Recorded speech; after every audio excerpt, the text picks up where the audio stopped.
y nada menos que el señor Martín Ameconi. Bienvenido, Martín, y bienvenido muchachos? al Big Four de Discos Perfectos Radio. Es un honor, espero la plaqueta a la salida y me la voy a colgar. Está llegando, Me está llegando. encanta. Si cuando terminamos el programa ves que no llegó, quédate esperando que llegue en un toque. Perfecto. De última, no sé, te compras algo para tomar y... Me tomo un cafecito mientras llega y después la meto en la mochila. Es de bronce, así que la podés después Claro. Se puede fisurear. hacer una guitita ahí, ¿no? Una platita. Ojo, Ojo. Ojo. Acá tengo anotado 24 de abril de 2015 la primera vez, Bien. 27 de septiembre de 2019, más tarde viniste el 14 de abril de 2023 y este es el 3 de abril, Muy bien, 3 de abril y casi clavamos aniversario, porque la primera me dijiste fue 20 24 de abril de y hoy es 2015. 20. 25. Mirá, 25, mirá. casi aniversario exacto. 5 años, un lustro. No puede ser. Increíble. Aparte, veníamos hablando antes de fuera de aire, que viniste como músico, Sí, viniste como animador Sí. y ahora venís como historietista. sí. Los otros que pertenecen al Big Four, que son Leo Acevedo y Rabino Abrevaya, vienen como músicos nada más. Claro. Estás un pasito más arriba. O cuento como invitados distintos también, porque como vengo como roles distintos, soy como personas distintas tal vez. También. Ah, bueno, entonces devolvé la placa. No dije nada, no dije Claro, nada. porque hubo una vez que viniste como Elba. Como Salva. Claro, como Claro, Salva. como Salva, sí. Como el como baile de los el baile de salvajes. los salvajes, claro. Exactamente. Sí, claro. Así que bueno, venís como historietista. Acá tengo en mis manos La culpa la tuvo Charly García, un libro de historietas francamente hermoso que no pude esperar para leer, que presentaste hace muy poquito en Huelga del Pez. Exacto. Contanos de qué se trata La culpa la tuvo Charly García. Toma el personaje Salva, justamente, que es el de las animaciones, que en las animaciones siempre fue más que nada un testigo del artista que estaba representado. Un De hecho, acompañante. un acompañante, nunca habló, de hecho, en las animaciones Claro. Salva.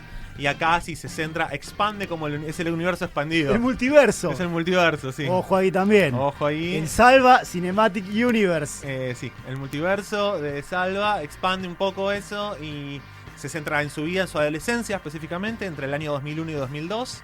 Linda época. Linda época, está retratado un poco el contexto social, pero es una mirada más...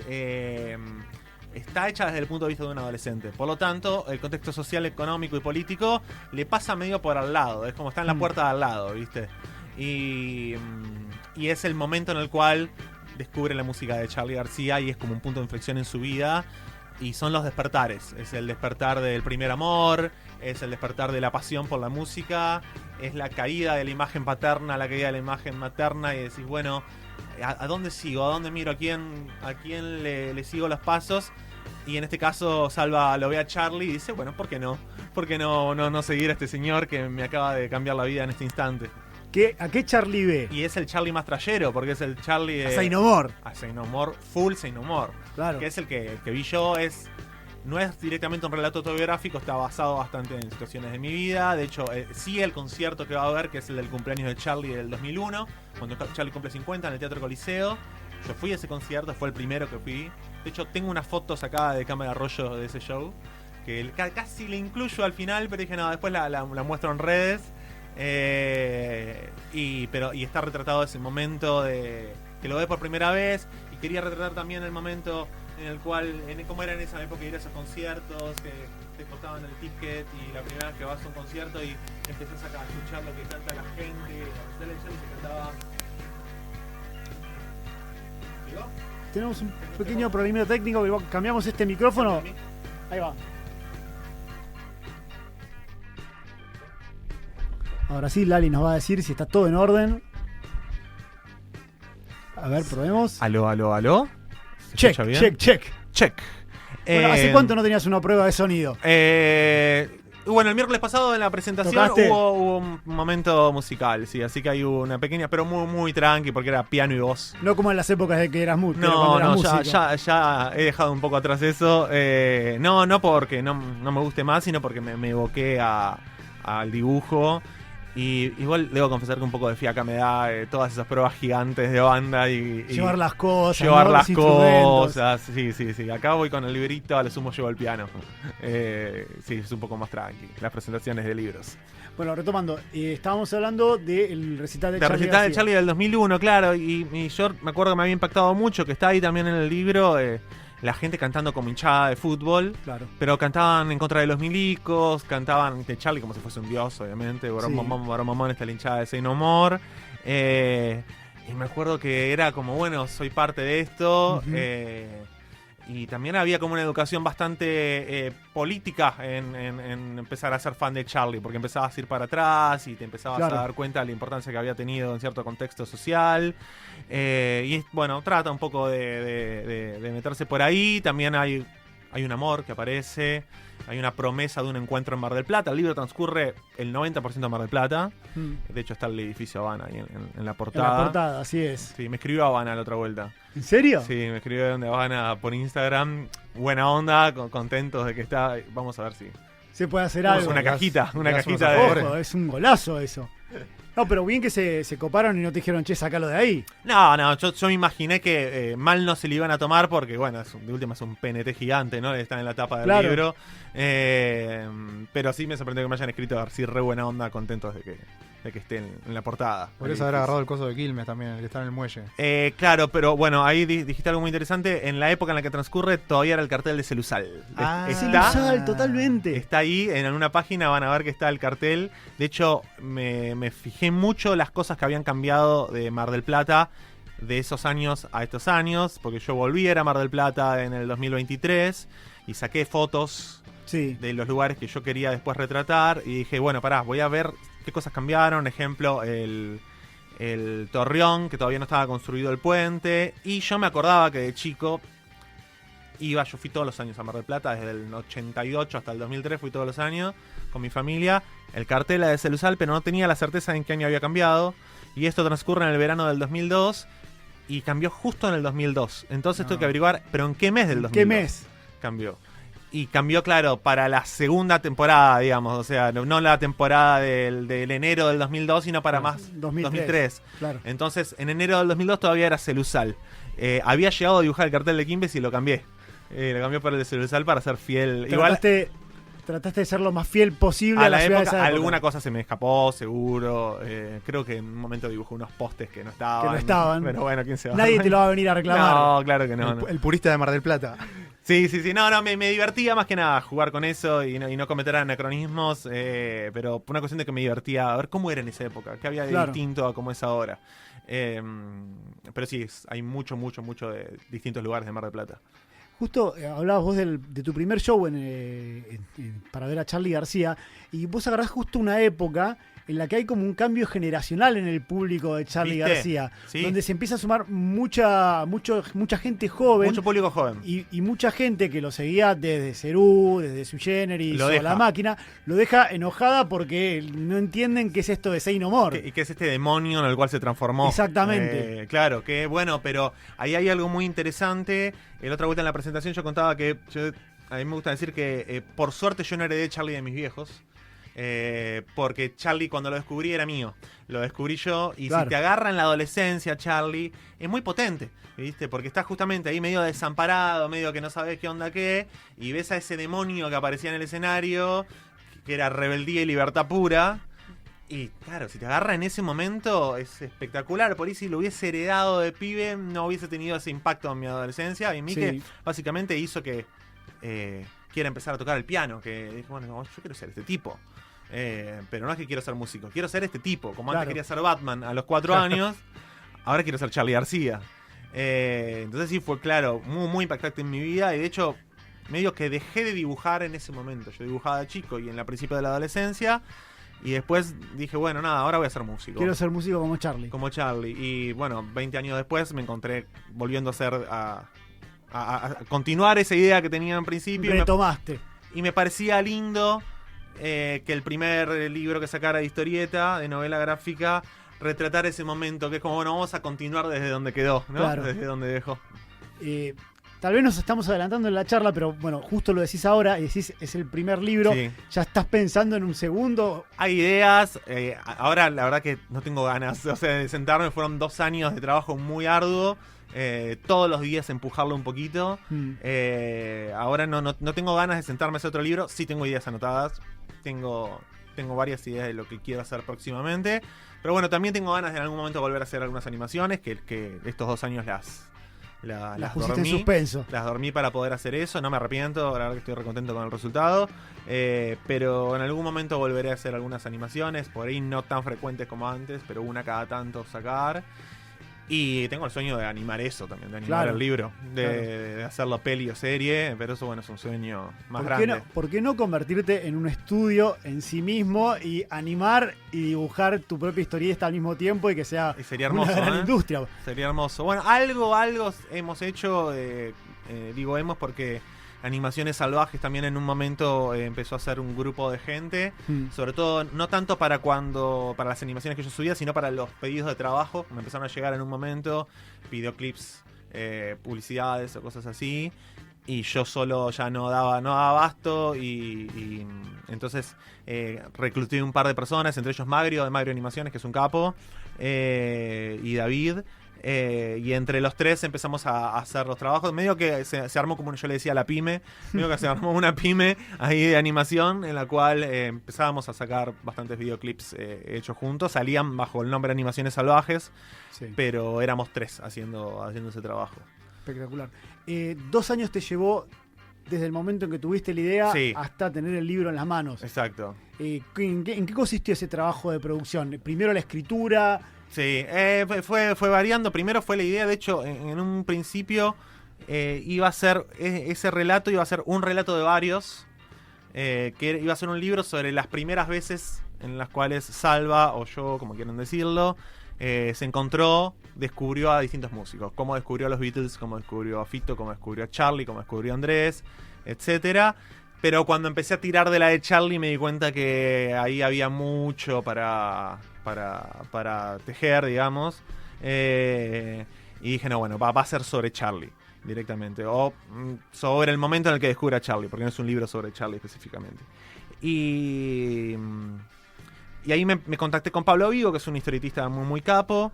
Y le pedí si me tutoreaba, si me podía seguir paso a paso el trabajo que iba haciendo para tener un feedback, ¿viste? Es muy importante tener un rebote, porque si no te volvés loco y volvés loco a tus amigos y a tu entorno mandándole páginas. ¿Y qué te parece esto?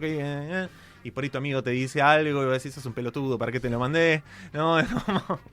Pero bueno, si vos le das la autorización a alguien, bueno, vos decime que no. ¿Viste? Sí, una suerte de trabajo de editor. Eso, exactamente, fue un editor. Y estuvimos 2 años, semana a semana, no creo que ni una semana en la cual no le haya mostrado una página, una viñeta, una parte del guión. Y el guión es algo muy particular en la historieta, o al menos a mí me ha funcionado así, que es que uno arma una escaleta de lo que tiene que ir pasando, armás un poco los diálogos, pero después cuando lo empezás a dibujar aparecen otras cosas que no estaban. Algo que vos planeaste para 2 páginas te termina llevando 8. Un diálogo que era de una página lo tuviste que extender porque te diste cuenta que los personajes querían decir más cosas, o el timing, ¿viste? Algo que vos lo pensabas de meter forma, claro, sí, bueno, pero necesito que pasen 4 viñetas de silencio para que se genere ese timing, para que eso que le dijo el personaje A al personaje B tenga más efecto. Entonces no es específico del dibujo, no es específico de la escritura de guión, sino que es realmente una unión de las dos cosas. Se va construyendo medio en vivo, lo vas construyendo, y está buenísimo eso. Bueno de un libro es que tenés la libertad de estirarlo todo lo que quieras. Sí, también es peligroso eso, porque decís, bueno, ¿dónde lo corto? Acá yo ya sabía el final, de hecho el libro medio que arranca por el final. Pero también te vas encontrando de qué estás hablando a medida que lo vas escribiendo. Viste que hay una diferencia entre de qué trata y de lo que parece que trata en general. Y es algo que uno lo va descubriendo a medida que lo va haciendo. No creo que nadie se haya sentado a hacer, no sé, voy a hablar sobre, no sé, la caída de la figura paterna, pero en un contexto de Charlie García. No, eso te vas dando cuenta. A la mitad del libro me di cuenta, estoy hablando de otra cosa. Estoy hablando de otra cosa. Pero eso lo vas descubriendo. No sé, es como, no sé, Volver al Futuro, que es una película que amamos. No es sobre viajes en el tiempo, es justamente sobre el vínculo madre, padre, hijo. El conflicto es ese. Es sobre el Edipo. Sobre el Edipo, claro, sí. Es un personaje arquetípico. Entonces... pero tardás un montón en darte cuenta. En darte cuenta. Y está buenísimo eso. Está buenísimo que no esté... Está bastante remarcado, pero es tan entretenido que es una película sobre viajes en el tiempo también. Bueno, pero eso yo creo que... creo que a la mayoría de los que cuentan relatos, les pasa que te das cuenta medio a mitad de camino de qué estás hablando, y ahí sí podés empezar a, bueno, lo voy a empujar para este lado, entonces. Y bueno, fue muy, muy grato, fue muy lindo hacerlo, también fue muy arduo, momentos en los cuales decir, ¿para qué me metí en Para esto? que me metí en esto, ¿no? Sí, ni hablar. ¿Cuántas veces pensaste en tirar toda la mierda? No, tirarlo no, nunca lo pensé en tirarlo. Sí, hay momentos en los cuales decís, che, esto es una genialidad, esto es una poronga gigante, Claro. ¿viste? Incluso libro terminado, Sí. haciendo como cuando lo tuve en mano ya estaba como más entregado, Ya pero, estás. pero haciendo la lectura digital del libro en PDF, antes de mandarlo a la imprenta y eso, y decís, mirá, ok, 2 años haciendo esto. Bueno, Habré tirado 2 años a la basura. habré tirado 2 años a la basura y la verdad que, bueno, ahora que empieza a volver del otro lado, que Claro. ya la gente lo empieza a leer y me empiezan a dar sus pareceres, estoy súper feliz. De hecho, yo esperaba bastante de esto porque le puse mucho y siento que me está devolviendo más de lo que yo esperaba. Así que es increíble. Y hace una semana que salió. Ujú. Así que estoy en este momento, hoy 25 de abril, a 5 años, no, ¿cuánto fue la primera vez que vine? No, 10 años. No, 5 años, 2015. 2015. No, 10 años. 10 años, boludo. 10 10 años. años. No, estoy mal. Para las cuentas estoy... 10 años. Viste, con la guitarra. Sí, Sí, con la con la Taylor, guitarra al que hombro. creo que la había comprado hace unos meses la Taylor. Totalmente. A 10 años puedo decir que en este momento estoy muy, muy contento con lo que me está dando. Otra vida. Otra vida. Otra vida. Vivía acá en Capital. Otro imagínate. país. Otro país. Por completo otro país. Totalmente. Sí, claro. Vivía acá en Capital, ahora me estoy dando cuenta. Vivía en Villa Crespo en ese momento. Qué bárbaro. 2015, wow. Pasan muchas cosas. Muchas, En 10 años. Claro, no nos hemos dado cuenta que eran 10 Igual años. estamos impecables, estamos por lo Estamos que muy veo bien, acá, ¿eh? estamos muy bien Estamos muy bien. físicamente, nos mantenemos. Sí. Así que Sí, pelos un poco más blancos. Yo estaba mejor hace 10 años. Pero, ok. no sé, pero es un tema que por ahí me es mejor hablar en otro momento. Cuando Pero estaba pensando, la parte estética Sí. del libro, un poco las animaciones ya te daban el marco estilístico Sí. y estético. ¿Pensaste en algún momento en cambiarlo, en hacer alguna variación? ¿O dijiste, no, vamos por acá? No, de hecho es bastante distinto. El Salva que está en el libro no es para nada, más allá de que justo es un salva adolescente, está en pelo largo Claro. y no. Pero igual el diseño del personaje es muy distinto al de las animaciones. Bueno, ya de por sí es en blanco y negro el libro. Sí, las animaciones al ser acotadas y estar mucho más centradas en los músicos, tampoco tenía que estar tan preso de una estética Claro. tan clara, porque yo también fueron variando, o sea, ves la primera animación y Sí, ves la totalmente. última y entonces tampoco tenía que respetar algo. Por ahí sí al personaje de Salva igual no lo respeté y lo dibujé bastante distinto, bastante más acorde al movimiento que uno le puede dar en una historieta. Que en la animación uno tiende a ir a menos justamente porque tiene que mover ese personaje. En la historieta vos podés estar 4 horas dibujando una pose específica. Entonces, bueno, ahí sí tiene un cuerpo un poco más trabajado. La estética es en blanco y negro. Tenés más tiempos para eso. No tenés que pensar que eso después se tiene que mover en la historieta. Que eso en la animación es un problema siempre. Es decir, bueno, yo puedo hacer este dibujazo, pero después anda a Pero moverlo. después lo tenés que mover. Anda a moverlo Claro. después, claro. Entonces, acá, y justo la historieta me cayó en un momento muy bueno porque para el 2023, que creo que fue que subí la última animación, que fue la del Indio, la animación número 100. Sí. Si bien después hice el año pasado la de Charlie en el Escorpión, cuando salió la lógica del Escorpión,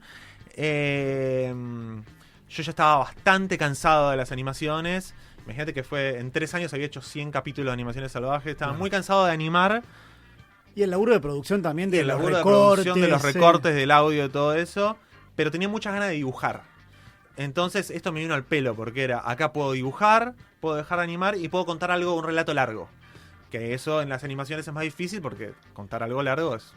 ¿Fue una idea tuya, digo, pensar, bueno, hago una historieta, o tuviste a alguien que te dijo, che, y esto no da para...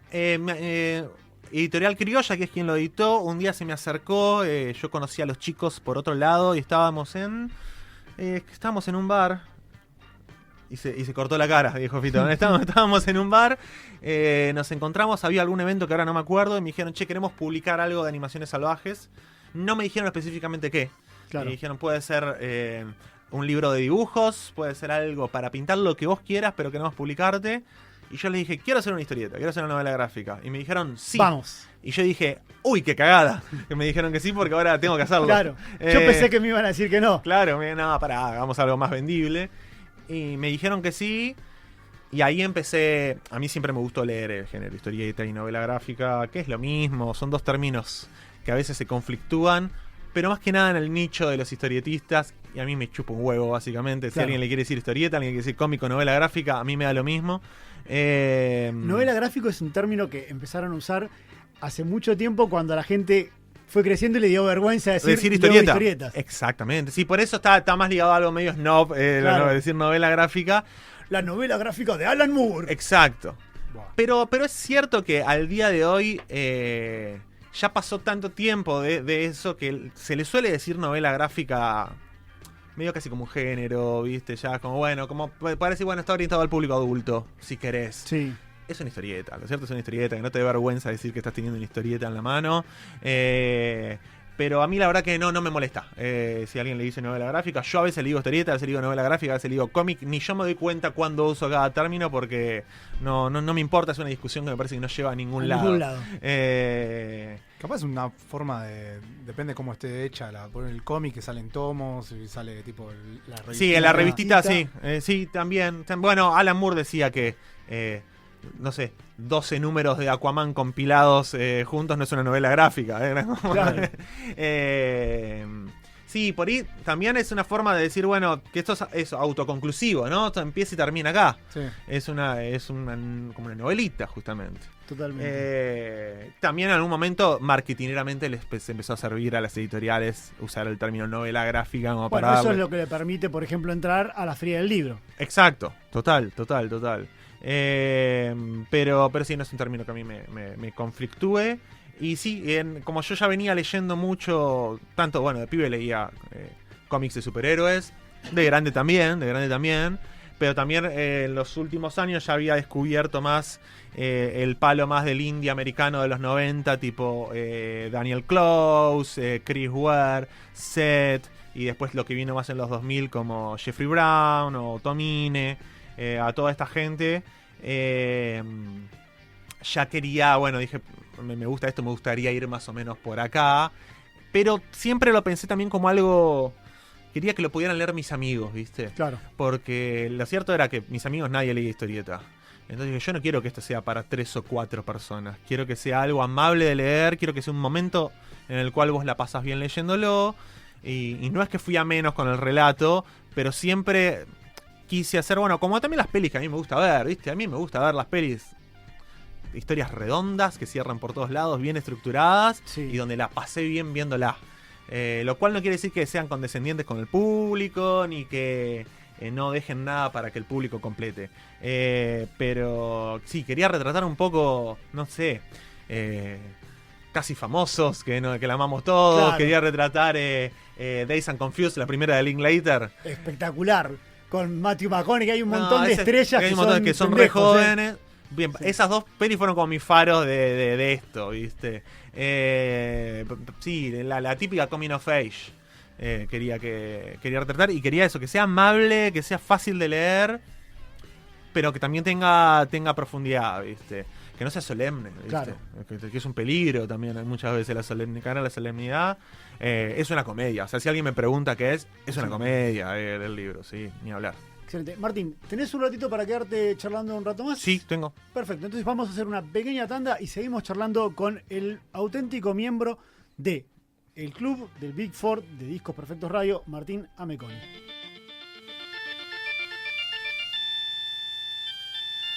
Discos Perfectos Radio. Actualidad musical, entrevistas y entretenimiento gratuito durante 2 horas. Todos los viernes a partir de las 22 por Radio UBA. página 168 de La culpa la tuvo Charly García. Tenemos referencia a Racing campeón, al Racing de Mostaza, al Racing del paso a paso, porque tuvimos que destruir un país para que Racing vuelva a salir campeón. Seguimos en el estudio 2 de Radio UBA con el queridísimo Martín Ameconi. Charlemos.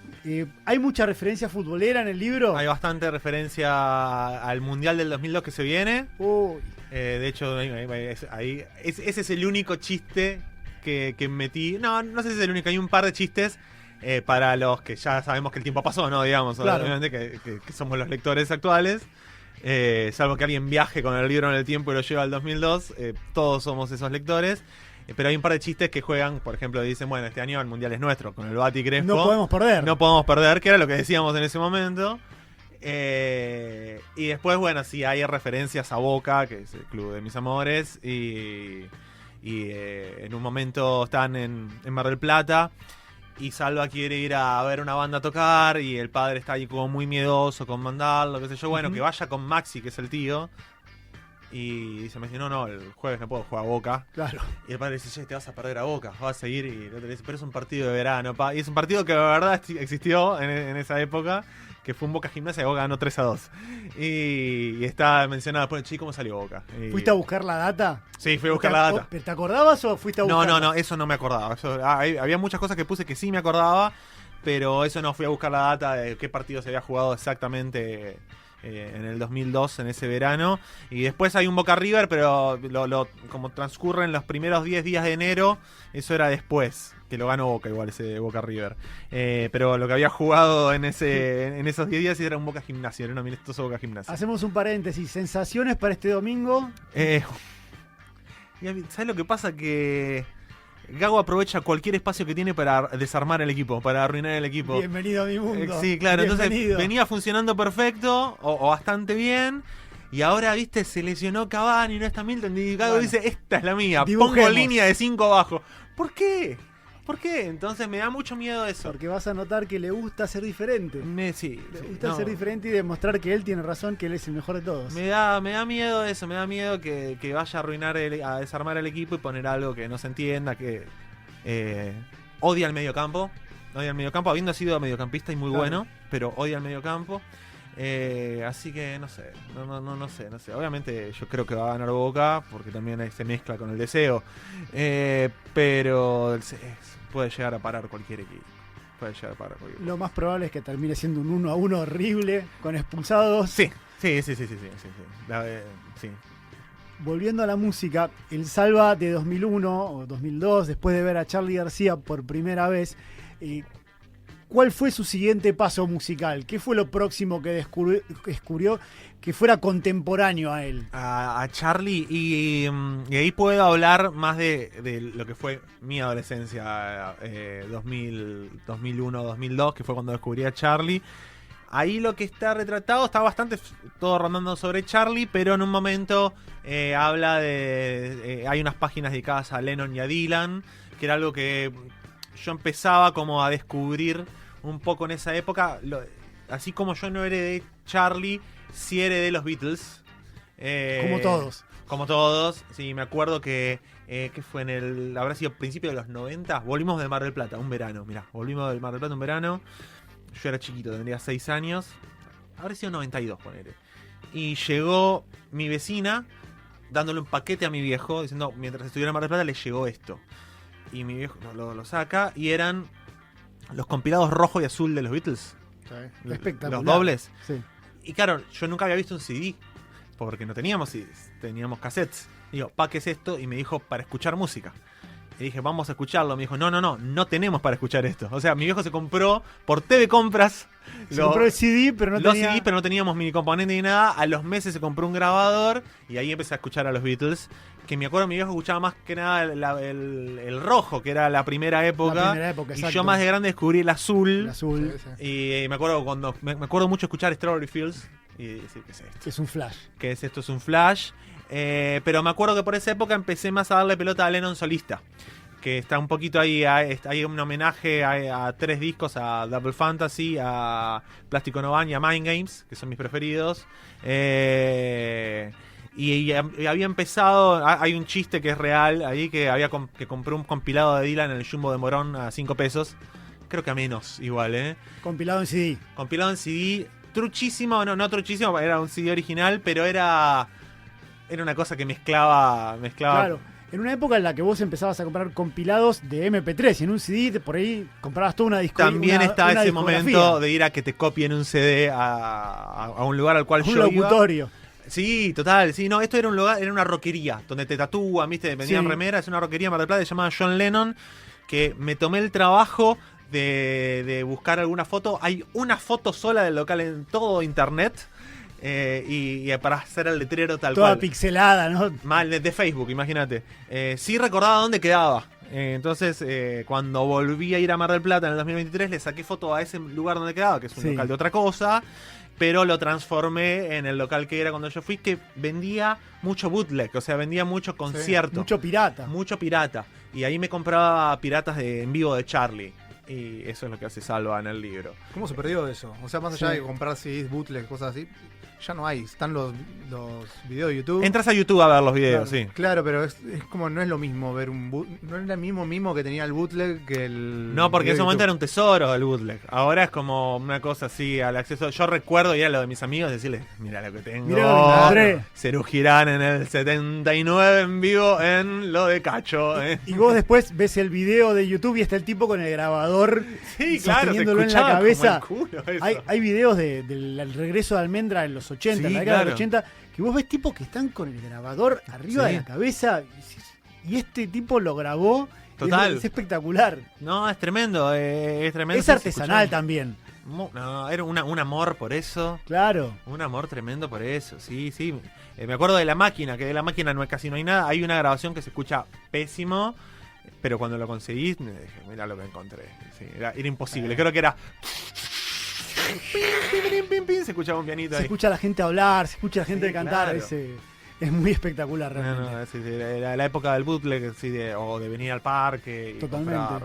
comprar piratas. Después hubo una época que se pasó a vos podías encontrar todos esos discos subidos a blogs. A blogs o... Y los podías bajar y ripearlos y meterlos en un CD. Yo hacía eso, obviamente, Yo también. ¿Te acordás? Oye, por ahí no curtiste ese antro. De Mirk. No. Te voy a explicar qué era Mirk, te voy a recordar lo que era Mirk. Mirk era un canal de chats, ¿sí? Sí. Como, ¿te acordás? No sé, el canal de chat de Terra. Bueno, sí. era un canal de chat, Mirk, que era una página en las cuales había canales de chats. Te estoy hablando 2001, 2002, recién arrancaba todo esto. Todavía usábamos ICQ y todo eso. Pero entrabas a Mirk y había algunas dedicados a bandas. Y había uno dedicado a Charlie. Claro. Y vos te pasaban un punto doc y vos podías solicitar que te pasen algo del catálogo que te habían dado. Y lo bajabas ahí mismo en Mirk. Era rarísimo. Yo no entiendo cómo yo entendía cómo funcionaba eso. Pero lo lograba y ahí me acuerdo que logré bajar el recital de Charlie de Luna Park de la presentación de Clicks Modernos. Gracias a Mirk. Qué espectáculo. Diciembre de 1983. Exactamente, me acuerdo que se escucha muy bien eso. Ese recital se escucha muy bien porque es audio de consola, que Sí. es el que después salió en un DVD.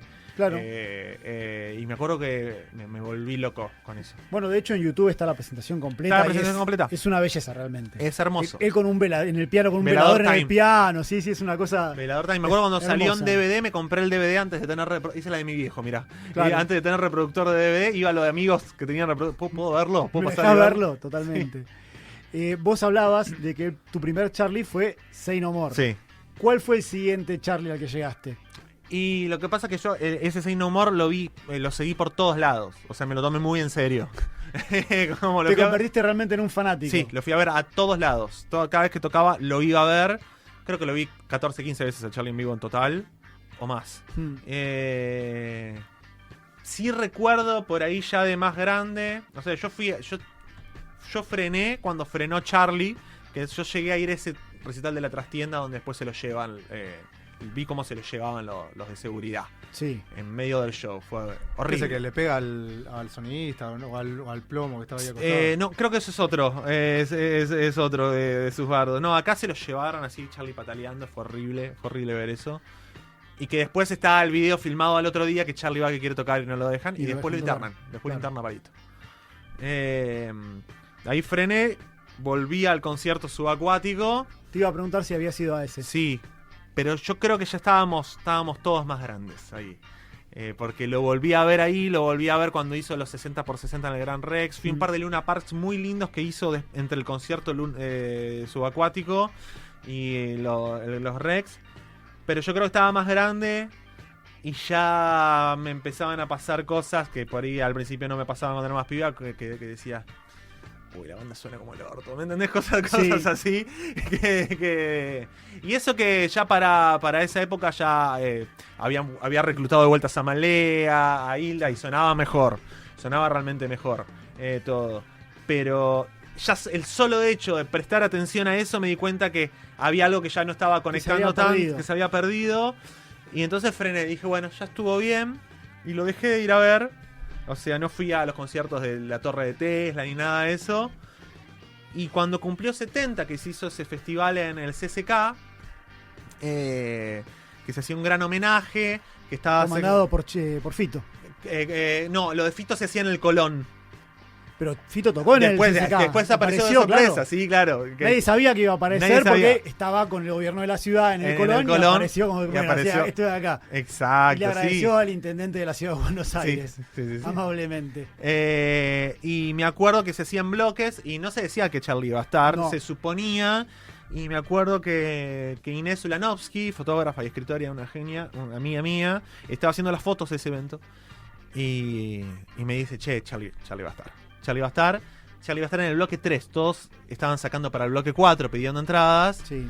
Y a mí me habían pasado la data del bloque 3. Y yo que no sé si Inés. Y Inés me dijo algo que me dice: pensá que puede ser la última vez que lo veas.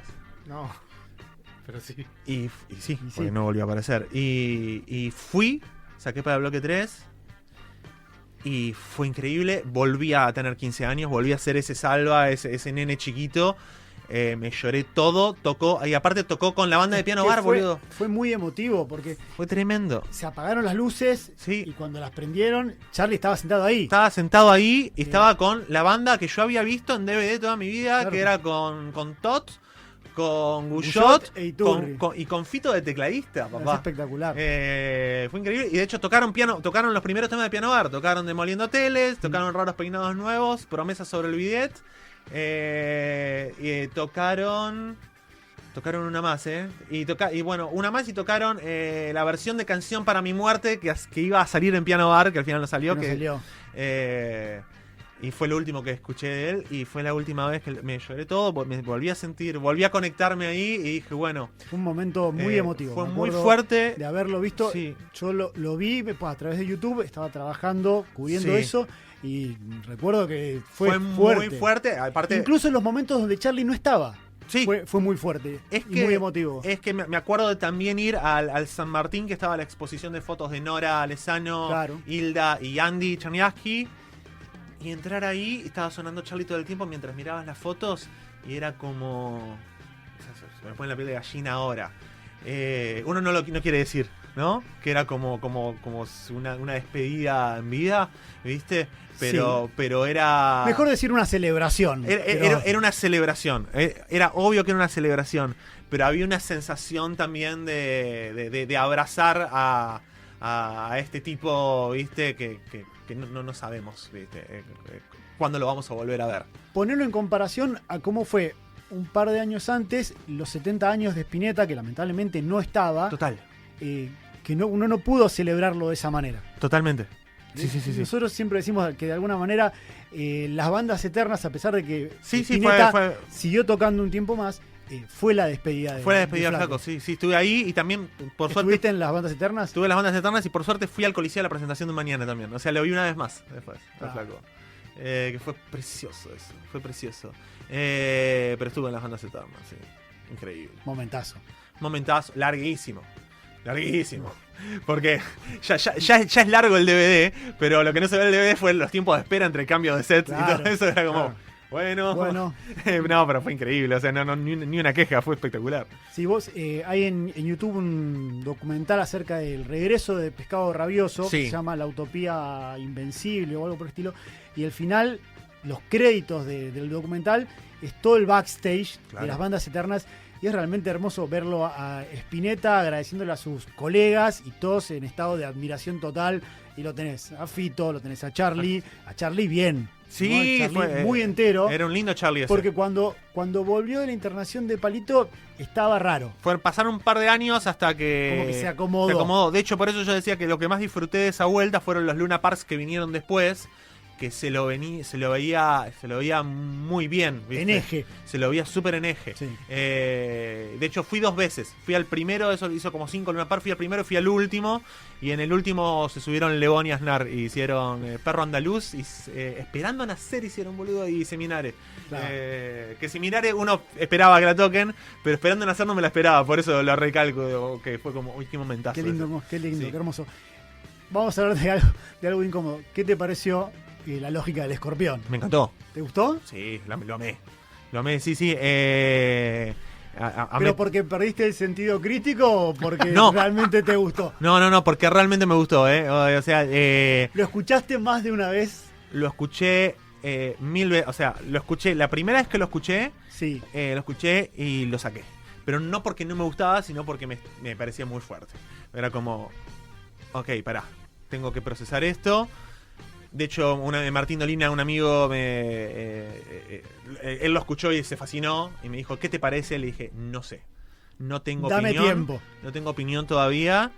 Y me levanté a la madrugada a hacer la animación del escorpión, de Charlie en el escorpión, y mientras la hacía, lo puse en repeat. Y lo de haber escuchado tipo 8 veces seguidas mientras hacía la animación. Y me emocioné muchísimo. Me parece que hubo muchas decisiones muy acertadas, como no toquetear la voz, que se escuche que está hecho mierda, Sí. que se escuche el paso del tiempo, que se escuche al tipo vivo. Me sorprendieron las letras, muchas, tan conectadas. Me sorprendió que es muy consciente. El tema es el blues, el club de los 27. Está diciendo, ahí voy muchachos. Sí. Están diciendo, ahí voy muchachos. Me sorprendieron las letras muy conectadas con lo que estaba pasando. Es un disco muy emotivo que me parece que es ridículo juzgarlo. Yo tengo muchos amigos músicos, porque soy músico. Y si lo juzgás como músico... ¿Te seguís definiendo como músico? Sí, obvio, sí. Sí. Tu tarjeta es un choclazo, porque yo es digo animador, historietista. músico y dibujante, digo, directamente, ahora. Y docente, que es mi... De hecho, es lo que me da de comer. La docencia. La actividad básica. Sí, es mi actividad que me da de comer, realmente. Pero creo que el disco hay que juzgarlo con una carga emotiva que es eso, es un disco para mí muy fuerte, muy fuerte. No lo podés... O sea, si lo vas a comparar con, no sé, Filosofía Barata y Zapato de Goma, no entendiste nada. O sea, no le podés tirar... A ningún artista le podés tirar toda su carrera. Es como, no sé, muchas veces se dice de los discos de Fito, ¿viste? Que a mí me encantan también los discos de Fito, los últimos. Pero porque todo el tiempo lo estás comparando con Circo Beat y El Amor Después del Amor, es muy cruel, es muy injusto para porque podemos decir lo mismo de McCartney, de última. O sea, Sí. los discos de McCartney se suenan todo. Pero bueno, sí, si le tirás Ram encima, es como o Van on the Run, o le tirás, no sé, Chaos and Creation. Y bueno, ¿qué queda de los últimos de McCartney? No queda nada. Pero es muy cruel, o sea, si estos tipos no se ganaron hacer lo que se les canta el orto, o sea, ¿quién se lo ganó? No se lo ganó. No, nadie. por supuesto. Es como vos decís, pararse y compararlo contra clics modernos y va a ser muy complicado. Va a ser muy complicado, sí. Yo te reconozco que si alguien viene y me dice, che, nunca escuché Charlie, no le voy a dar la lógica del escorpión para que arranque. Pero este es un disco para los que lo venimos siguiendo, es para eso, para el pendejo de 15 años que lo fue a ver 14 veces en 3 años. Es un disco para esa gente. ¿A Salva le hubiera gustado? Sí, le hubiese gustado más que a mí, te diría, Salva. Sí. Por eso, es un disco para fans, y yo defiendo mucho la idea del fan. Es como Odio el que dice, no, yo no soy fan de nada porque perdés el criterio. Y es como, ¿quién sos? Para pensar que tenés un criterio objetivo que puede opinar sobre eso de manera lúcida. Es como, no, yo soy fan, yo no tengo ningún tipo de... Yo no soy católico, no tengo ningún tipo de creencia en nada espiritual, salvo en esta gente. Yo creo en esta gente. Lo más parecido a la trascendencia, a la espiritualidad que tengo yo es Charlie, es Lennon, es Dylan, es Bowie. Es esa gente. Y yo creo en esta gente y los voy a defender ante los descreídos hasta las últimas circunstancias. Totalmente. Y bueno, ¿cómo no defender a gente que dio tantas alegrías? Total. Que te acompañó también, porque esta Sí. gente te acompaña. Obvio, sí, pero sí, está al lado tuyo más que gente que ves todos los días en el laburo. O sea, realmente, o sea, a mí me modificó la vida Charlie. Y en el libro está eso. O sea, no es chiste. Realmente me ayudó a vivir en determinadas épocas, como a todos. No es que estoy diciendo que algo me pasó a mí. Miren lo que me pasó a mí. Sino que a todos nos pasó, o a muchos nos pasó eso. ¿Pudiste unir al tu Charlie con el Charlie de tus viejos y llegar a tener una comunión con eso y a compartirlo con tus viejos? Mis viejos nunca le dieron mucha pelota a Charlie. Por ahí mi vieja sui generis. Creo que mi vieja me dijo alguna vez que lo vio a sui generis en algún club en Moreno. Porque viste que tocaban en lugares muy chiquitos, Sí. tipo en clubes sociales. Claro. Parece muy loco, pero Charlie García tocaba en lugares chicos en una época. Yo soy de Marcos Paz, pueblo, ¿sí? El lejano oeste le llamo. Fue a tocar Invisible, a lo que es lo que le decimos la sociedad española, Sí. a Marcos Paz. ¿Entendés? El papá de un amigo muy fan lo fue a ver, o sea, era como ir a ver una banda a un bar hoy en día, y que se armó, nos contaba mi amigo de mí que se armó quilombo al final. Y se empezaron a revolear cosas. Y él se puso a defender al flaco. Y se escondieron tipo abajo de una mesa. Y era como batalla campal, ¿me entendés? Y sí, claro, era esas personas que después fueron estrellas tocaban en lugares muy chiquitos, hacían giras por pueblitos. Pero después no escuchaban mucho Charlie. Por ahí, no sé, si yo escuchaba algún tema, me decían, sí, ese tema, qué lindo. Pero no, la verdad que no le daban mucha bola. Por eso Charlie era mío, no había mucha conexión con mis padres. Charlie era mío y de un montón de gente que conocía a través de Charlie, a través del amor por la música de Charlie.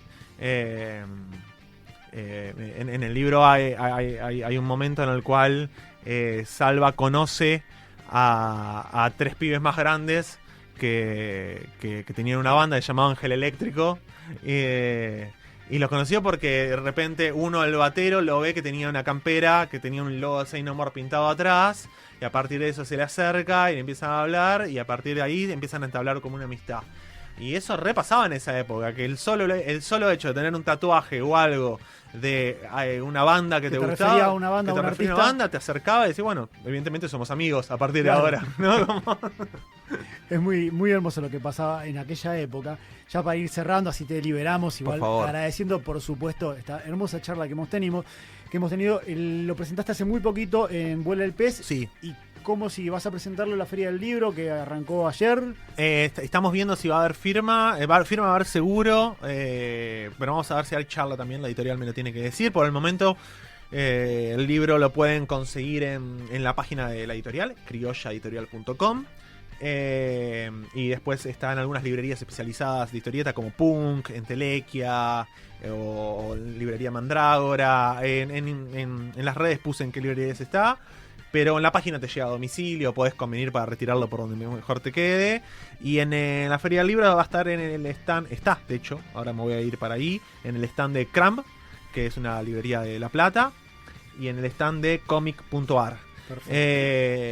No me acuerdo ahora la verdad el pabellón y el colorcito. Caminen la feria, feria, chicos. acuérdense, Cramp y comic.ar. Están todas cerca. O sea, si ves un pabellón de historietas, están todas ahí. Están ahí. Sí, las comiquerías en la feria. Bueno, excelente, Martín. Te agradecemos muchísimo. Gracias a Y ustedes. bueno, ya quedamos comprometidos por la quinta visita. Vamos por la quinta. Ya con la quinta te llevas una remera de Discos Perfectos Radio. Perfecto. Y somos el Club de los 5. Y un neceser, algo por decirlo, una cosita, algo, no Genial. sé, un vasito. Una canasta básica. Claro, algo, no sé, un cepillo de dientes, esas pavadas, ¿viste? Así que cerramos escuchando a Charlie García y en un ratito venimos con el final de Discos Perfectos Radio.